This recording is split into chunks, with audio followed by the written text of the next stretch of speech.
Mereka sudah memikir hal yang lebih jauh di bidang teknologi, di bidang ilmu pengetahuan. Mereka sudah berpikir bagaimana bisa hidup di bulan. Teman-teman, bangsa Indonesia masih berbicara tentang persatuan. Bersatu, bangkit, tumbuh. Berarti ini belum terjadi di negara ini, teman-teman.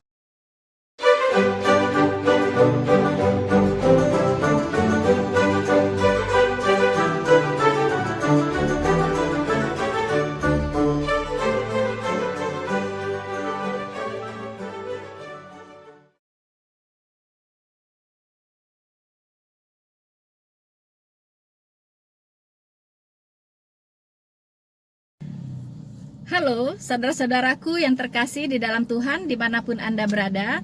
Bertemu kembali dengan saya Rina Solihin dalam channel Rina Menjawab. Teman-teman, apa kabar Anda semuanya? Saya berharap kita semua dalam keadaan baik dan selalu memiliki damai sejahtera dan sukacita bersama Tuhan kita Yesus Kristus. Karena itu damai sejahtera itulah yang tidak bisa diberikan oleh dunia ini, teman-teman. Ya, jadi yang bisa memberikan damai sejahtera itu hanyalah Tuhan kita Yesus Kristus. Di mana ada kebenaran, di situ ada damai sejahtera. Itulah kelebihan kita sebagai anak-anak Tuhan. Saudara-saudaraku sebangsa dan setanah air, hari ini bertepatan dengan peringatan Hari Sumpah Pemuda pada tanggal 28 Oktober 2021. 93 tahun. Itu bukan waktu yang singkat, teman-teman ya. Itu waktu yang sangat-sangat panjang sebenarnya. Hampir 100 tahun. Teman-teman, pemuda-pemuda kita sudah mengikrarkan sumpahnya ya, yang memiliki spirit persatuan dan kesatuan. Mereka sudah menyadari 93 tahun yang lalu, pemuda-pemuda kita sudah menyadari, teman-teman, bahwa bangsa Indonesia ini terdiri dari beragam-ragam suku bangsa, beragam-ragam bahasa.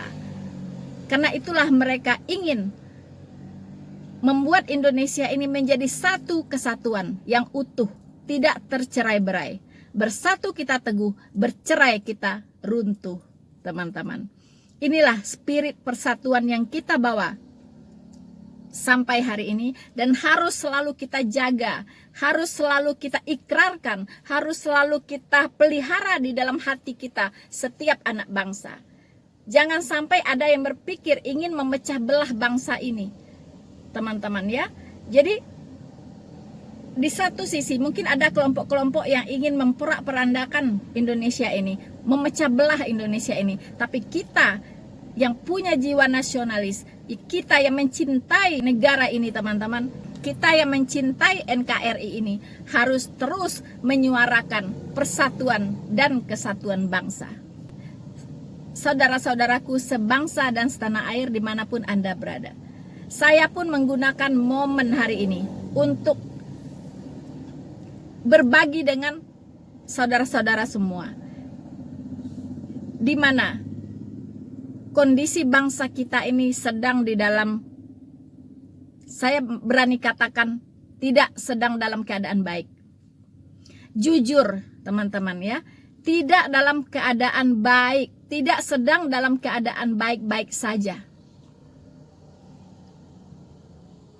Bangsa kita sedang dirongrong oleh kelompok-kelompok tertentu untuk memecah belah, untuk menghancurkan pondasi dasar tempat berdirinya negara ini, teman-teman, yaitu Pancasila dan Undang-Undang Dasar 1945. Saudara-saudaraku yang terkasih di dalam Tuhan, tidak akan pernah hilang dari ingatan kita hal-hal yang diikrarkan oleh para pemuda kita yang sudah gugur, yang sudah mendahului kita semuanya, tapi mereka meninggalkan spirit yang luar biasa untuk kesatuan dan persatuan, sehingga bangsa ini tetap berdiri sampai hari ini, teman-teman. Saudara-saudaraku sebangsa dan setanah air, dimanapun Anda berada, saya akan kembali mengingatkan apa sih yang diikrarkan oleh para pemuda kita saat itu. Pada tanggal 28 Oktober 1928, teman-teman. Apa sih yang mereka ikrarkan? Mungkin banyak orang sudah lupa. Banyak orang sudah tidak hafal lagi apa itu ikrar sumpah pemuda. Saudara-saudaraku yang terkasih di dalam Tuhan, sekedar untuk menyegarkan ingatan kita kembali, kita akan mengingat butir-butir dari sumpah pemuda. Apa sih yang diikrarkan oleh para pemuda kita pada tanggal 28 Oktober 1928, 93 tahun yang lalu.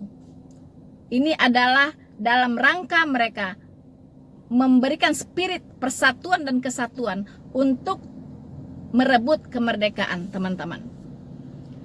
Saya akan mengingatkan kembali ikrar dari Sumpah Pemuda. Kami, putra dan putri Indonesia, mengaku bertumpah darah yang satu, tanah air Indonesia. Kami, putra dan putri Indonesia, mengaku berbangsa yang satu, bangsa Indonesia. Kami, putra dan putri Indonesia, menjunjung bahasa persatuan, bahasa Indonesia. Teman-teman, 3 butir ikrar Sumpah Pemuda. Apakah ketiga hal ini masih hidup pada diri para pemuda putra-putri bangsa Indonesia saat ini? Adakah mereka merasakan bahwa mereka itu memiliki tanah air yang namanya Indonesia? Bahwa mereka itu adalah pemilik tanah air, ya, yang diperjuangkan dengan tumpahan darah dari para pahlawan kita, yaitu tanah airnya adalah Indonesia. Ataukah ada yang merasa bukan orang Indonesia lagi? Atau yang merasa sudah menjadi bangsa lain? Nilai-nilai yang hidup di dalam dirinya dan atribut-atribut yang dia pakai itu tidak lagi mencerminkan sebagai bangsa Indonesia. Jangan-jangan dia sedang mengikrarkan bahwa dia adalah bangsa lain. Bangsa yang sudah mulai menjajah negara ini.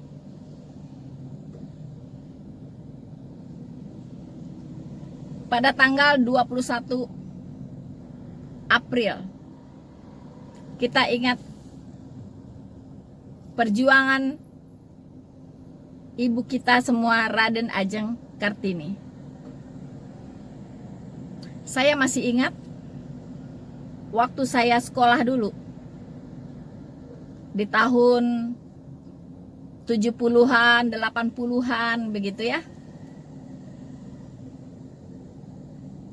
Itu kita sangat menanti-nanti yang namanya tanggal 21 April. Di mana para putri-putri itu, siswi-siswi itu akan berarak melakukan pawai di sekeliling kota dengan memakai pakaian adat seluruh suku bangsa yang ada di Indonesia. Dan saya tidak pernah mau ketinggalan, teman-teman. Saya tidak pernah mau ketinggalan. Saya pernah memakai pakaian tradisional Bali. Wow, begitu bangganya teman-teman, didandanin seperti putri Bali. Saya pernah memakai pakaian Minahasa. Walaupun saya sekolahnya di Sumatera Barat, tapi waktu itu Sumatera Barat itu masih sangat terbuka pikirannya, teman-teman. Terkadang saya memakai pakaian tradisional Jawa dengan kondenya. Terkadang saya memakai pakaian tradisional Minangkabau dengan takulu tandu atau suntiangnya, teman-teman. Itu satu kebanggaan ya, menimbulkan satu kebanggaan yang luar biasa. Dan orang-orang semua masyarakat berbaris di sepanjang jalan protokol itu, teman-teman. Di sepanjang jalan yang kita lewati, mereka berbaris berjejer di pinggir jalan. Tua, muda, anak-anak tumpah ruah di situ. Menyaksikan pawai setiap tanggal 21 April, teman-teman, yaitu merayakan Hari Kartini. Semua siswi-siswi SD, kadang TK, SD, SMP, SMA berbaris melakukan pawai berkeliling kota. Luar biasa, teman-teman. Tapi sekarang sayangnya anak-anak kita, siswi-siswi kita hari ini sudah tidak bisa lagi melihat itu semua. Kemana itu perginya? Kemana perginya itu? Parade yang begitu membangkitkan rasa nasionalis kita semua, membangkitkan rasa kesatuan dan persatuan kita semua, mengobarkan api nasionalisme di dalam dada kita. Sayangnya anak-anak generasi sekarang sudah tidak melihat itu lagi. Mereka tidak tahu lagi pakaian tradisional Minang itu seperti apa. Saudara-saudaraku sebangsa dan setanah air dimanapun Anda berada, tema dari peringatan Sumpah Pemuda pada hari ini sangat luar biasa saya lihat, teman-teman, yaitu bersatu, bangkit dan tumbuh. Luar biasa. Bersatu, bangkit dan tumbuh. Tidak akan ada kebangkitan tanpa persatuan. Tidak akan ada pertumbuhan tanpa kebangkitan. Teman-teman, kenapa ada tema ini? Sekali lagi saya katakan, pasti yang membuat tema ini sangat-sangat sangat rusuh, sangat khawatir dengan kondisi bangsa ini, teman-teman. Di zaman gini masih menyerukan persatuan. Hello, abad ke-21 masih menyerukan persatuan. Biasanya persatuan itu diserukan ketika awal-awal dari kemerdekaan. Itu orang menyerukan yang namanya persatuan. Atau di dalam masa perperangan, pertempuran, itu orang menyerukan persatuan. Tetapi hari ini, ketika bangsa-bangsa lain tidak lagi memikirkan persatuan, karena memang sudah tidak jadi tema lagi, karena memang mereka sudah dengan sendirinya sudah dalam kondisi persatuan. Mereka sudah memikir hal yang lebih jauh di bidang teknologi, di bidang ilmu pengetahuan. Mereka sudah berpikir bagaimana bisa hidup di bulan. Teman-teman, bangsa Indonesia masih berbicara tentang persatuan. Bersatu, bangkit, tumbuh. Berarti ini belum terjadi di negara ini, teman-teman. Kita belum bersatu. Kita belum bangkit. Kita belum bertumbuh. Baru bersatu, buyar lagi. Baru bangkit, memble lagi. Baru tumbuh, layu lagi. Ini keadaannya, teman-teman. Kondisi bangsa ini sangat tidak kondusif untuk persatuan, kebangkitan, dan pertumbuhan menuju kemajuan. Artinya, bangsa kita sungguh-sungguh jauh tertinggal dari bangsa-bangsa lain. Ini harus sadarilah semuanya. Ya, siapapun Anda, sadari ini. Jadi, bersatu, bangkit, dan tumbuh. Kadang saya sedih. Seharusnya temanya bukan ini lagi.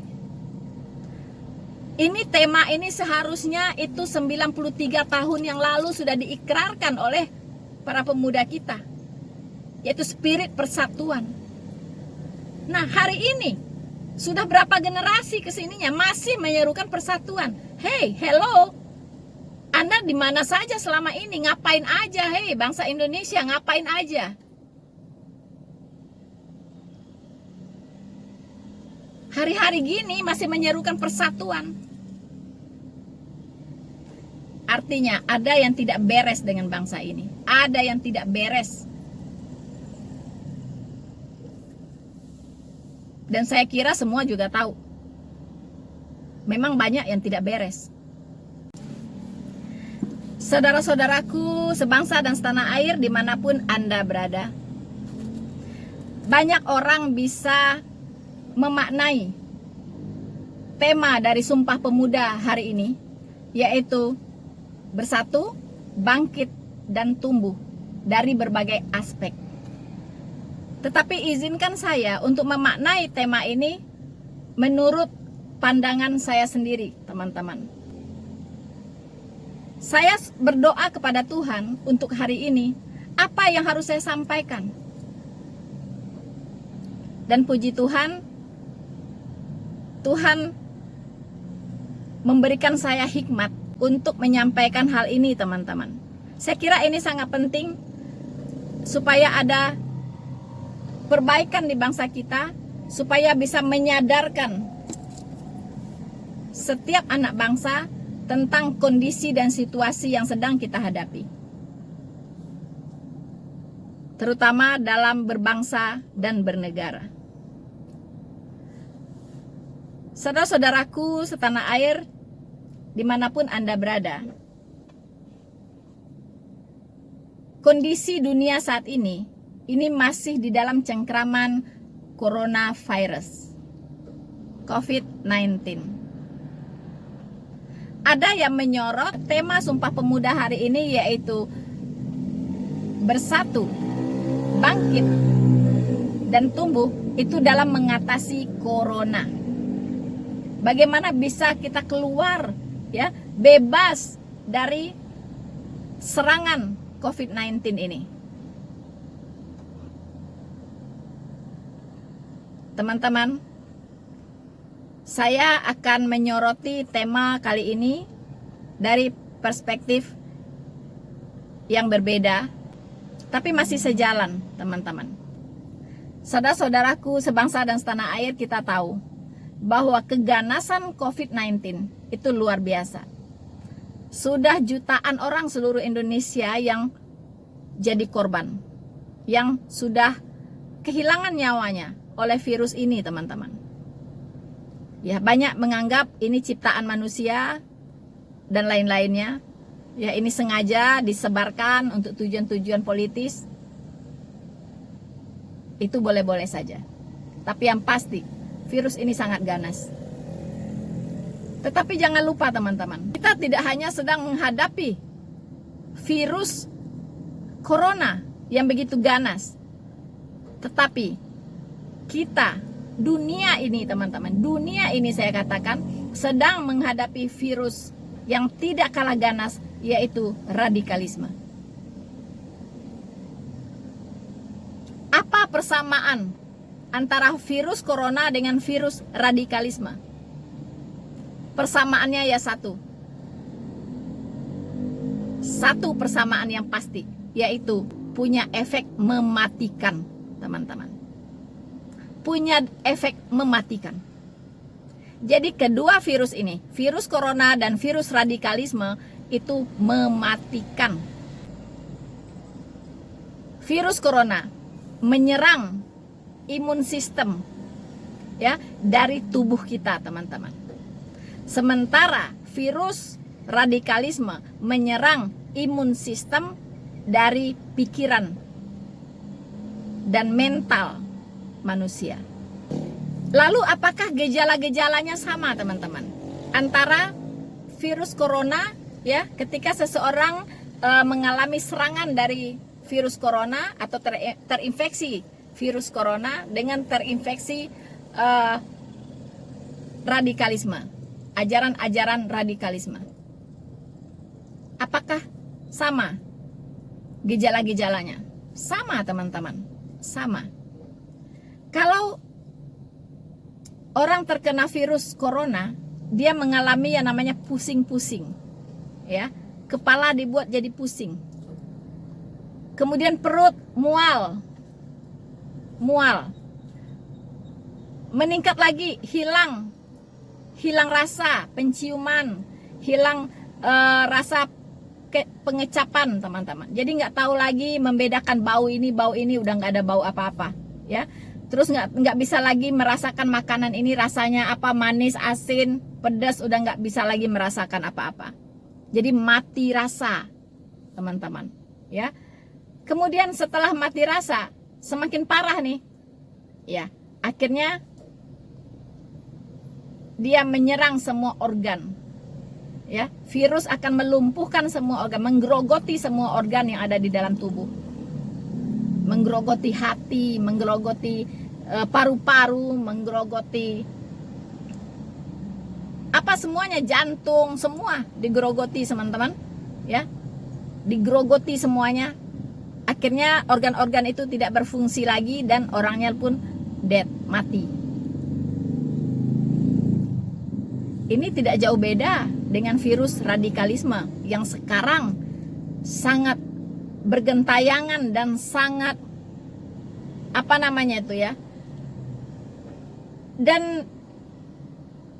di mana-mana, ya. Virus radikalisme ini kita lihat ada di mana-mana, teman-teman, menggerogoti anak bangsa, ya. Ketika virus radikalisme itu menghinggapi seseorang, pertama pusing dulu, teman-teman, ya, pusing dulu, karena dia menyerang otak, ya. Jadi ada semacam perbenturan nilai dulu, perbenturan nilai, teman-teman. Setelah itu, setelah dicekokin terus, ya. Kemudian mungkin dia tadinya pusing, mual-mual, ya, merasa bagaimana gitu, ya. Bener nggak sih kayak gitu? Bener nggak sih? Akhirnya berperang, pusing, mual. Akhirnya setelah virus ini menggerogoti terus, akhirnya hilang rasa. Sudah tidak bisa lagi membedakan mana yang benar, mana yang salah. Sudah tidak, hilang penciuman, hilang pengecapan, tidak bisa lagi, gitu. Mana yang benar, mana yang salah, mana yang akan menghancurkan bangsa ini, mana yang akan membawa kebaikan, mana yang akan membawa kemudaratan, sudah tidak bisa lagi membedakan. Sama saja rasanya, ya. Tidak ada rasa lagi, tidak bisa lagi membedakan, begitu, ya. Satu saja rasanya, yaitu tidak ada rasa. Jadi Indonesia yang sejatinya terdiri dari bermacam-macam rasa, teman-teman. Ada rasa asin, manis, pahit, ada yang pedas. Itu sudah tidak terasa lagi.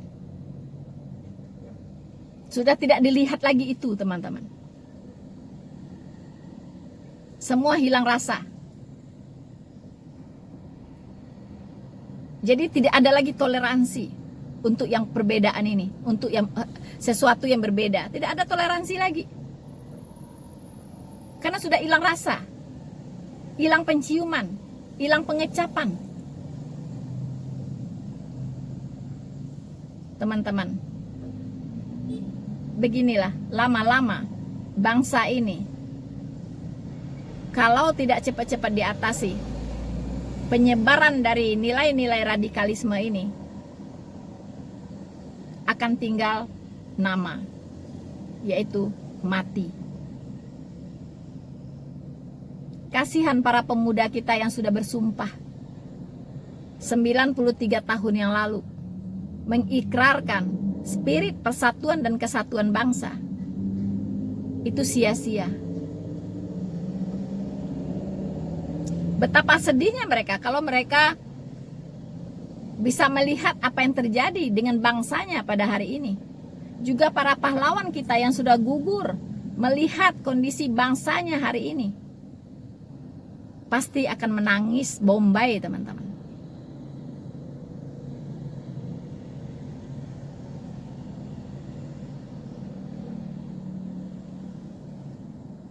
Sedih memang.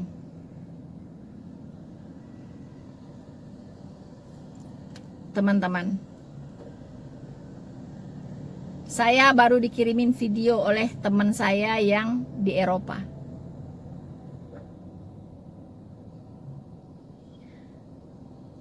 Di sana juga sedang terjadi penyebaran virus radikal, teman-teman. Bahkan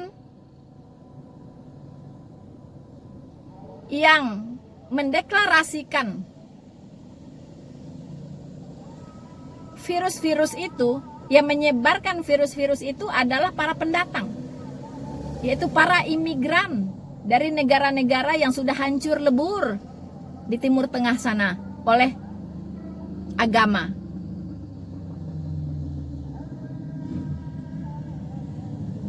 Ketika negara mereka hancur lebur, mereka semuanya kabur dari sana, memasuki negara-negara Eropa.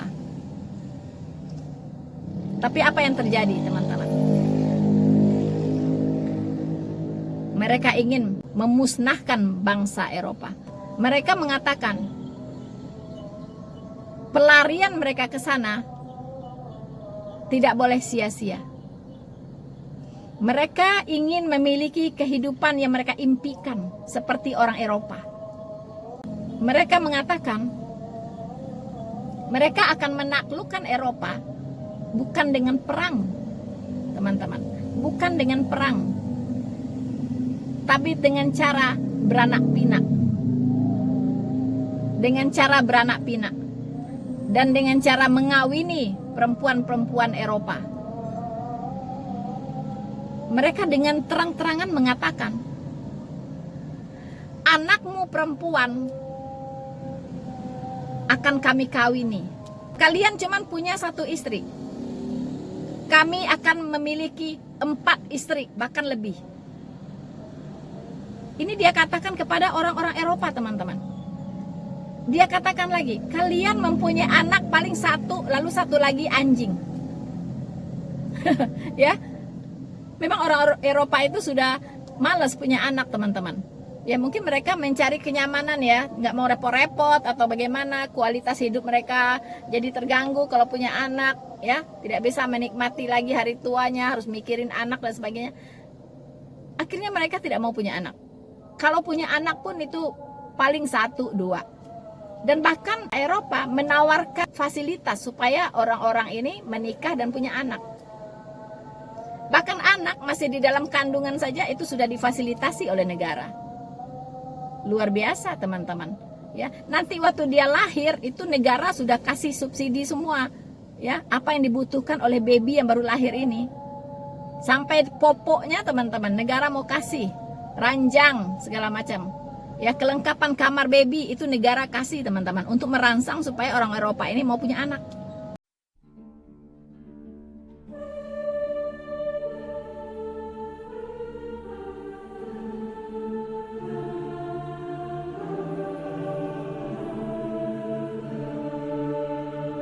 Miliki spirit bersatu, bangkit, dan tumbuh. Bersama saya, Noverina Solihin. Teruslah mendukung channel ini dengan cara like, subscribe, dan share video ini. Tuhan Yesus memberkati kita semua. Maranatha, merdeka!